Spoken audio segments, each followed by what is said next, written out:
Di una cosa bisogna dare atto al prefetto Laura Lega, la determinazione nel far accettare le scelte dello Stato.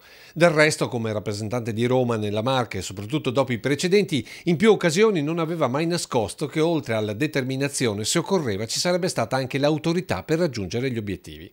Discorso ripetuto più volte nelle riunioni a tutti i livelli a Treviso ed ora anche negli incontri itineranti programmati in provincia. Stesso tenore anche oggi in sala consigliare Vittorio Veneto alla presenza dei sindaci della zona, inclusi i duri e puri della Lega.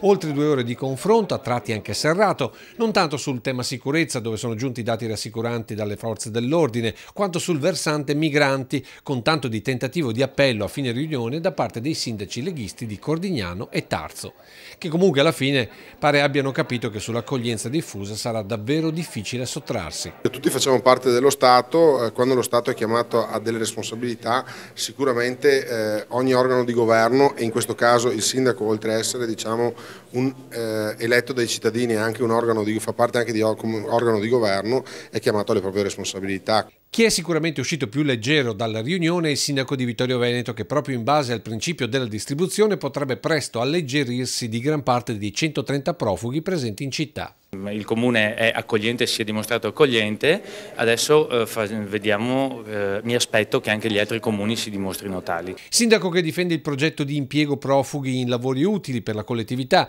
sottolineando però che la modesta adesione da parte degli immigrati non può e non deve continuare. È una convenienza loro dimostrare al territorio che li accoglie che non bighellano tutto il giorno, ma fanno qualcosa in restituzione in qualche modo alla comunità che li ospita. Segnali per un tema ancora tutto da normalizzare, con l'unica certezza che sulle decisioni il prefetto non arretra di un passo. È riuscito a convincere anche i sindaci di Ottosi?